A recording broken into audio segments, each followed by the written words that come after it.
Hello, everyone. Hope everyone is doing well. Hope we all have a wonderful Shabbos. I hope to see as many of you as possible in Shul or elsewhere over Shabbos. This week's pre-Shabbos videos of our Torah is sponsored by William Sherwin in memory of his grandmother, Edith Sherwin, Ita Bat Zev Velvo Aleh Shalom, whose yahrzeit is this Shabbos, Tet Zion Kislev, the 16th of Kislev. Her neshama should have an aliyah, and we thank William for the sponsorship. As we continue to think about and study the Shabbos davening, last week we discussed, the last video the Ratar discussed Nishmas at the conclusion of Sukkot Zimra. Now we continue forward past Baruch Hu to the brachos of Shema.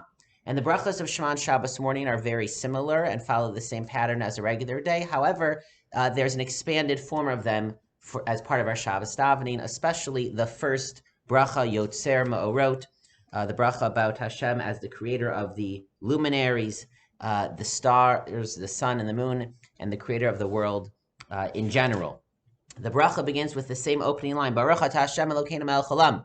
We bless Hashem, King of the universe, Yotzer or ubarei choshech, who forms light and creates darkness, Oseh shalom ubarei et hakol, who makes peace and harmony with all elements of creation, ubarei et hakol, and is the creator of all. This is the bracha recited at the beginning before Shema, associated with sunrise. It is darkness changing to the period of light. And we are saying that Hashem is the creator of all. There's not two gods. There's not two sources of light and darkness. There is one, Hashem, the creator of all. And then we have the additional poetry that is included in the bracha on Shabbos, which clearly is playing off of and accentuating that last word, uborei et hakol, the creator of all. And then we continue. Hakol yoducha, v'hakol yishabchucha, v'hakol yomru ein kadosh kashem, hakol yeromamucha sela yotzer hakol. And all will thank you, and all will praise you, and all will say, there is none holy like Hashem, and all will exalt you, you, the creator of all. It is focusing, reiterating, repeating clearly that word kol, because that word kol is the most important word of that opening line. This phrase, Yotzer or Borei Choshech, is taken from the book of Yeshayahu. However, there is a slight difference.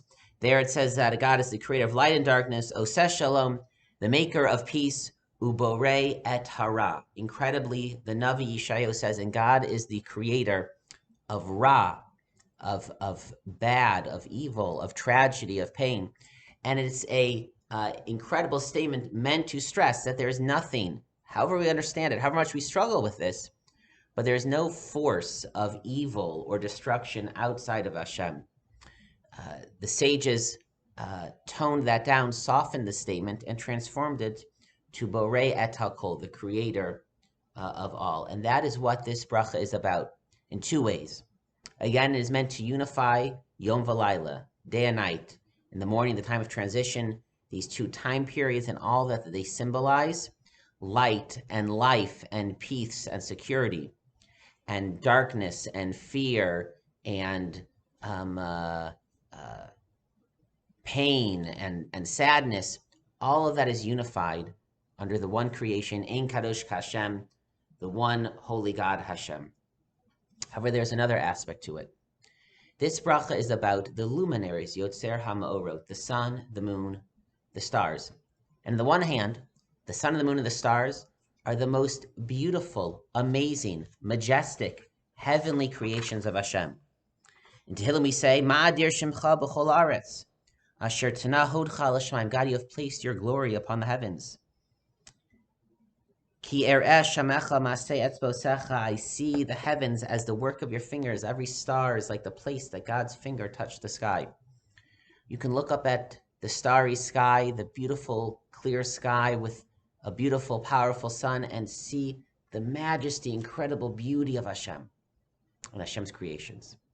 But at the same time, the sun and moon and stars were also always the greatest source of rejection of God, of finding independent powers, of idolatrous pagan worship. Moshe warned the Jewish people, Upen tisa enecha hashamayim, unless you will look up, lift your eyes to the sky. V'ra'isas hashemesh v'sayareach v'sakochavim, you'll see the sun and moon and stars. V'nidachta v'ishtachavisa lahem, and you'll come to bow to them. And that, of course, historically is what happened, that the first idols, the first parts of the natural world that were worshipped were the sun, the moon, and the stars. They seem like they're so incredible, they're so heavenly, they seem to be powers unto themselves. And so the sun and the moon, what they represent is those most amazing parts of creation, which can be interpreted in either way.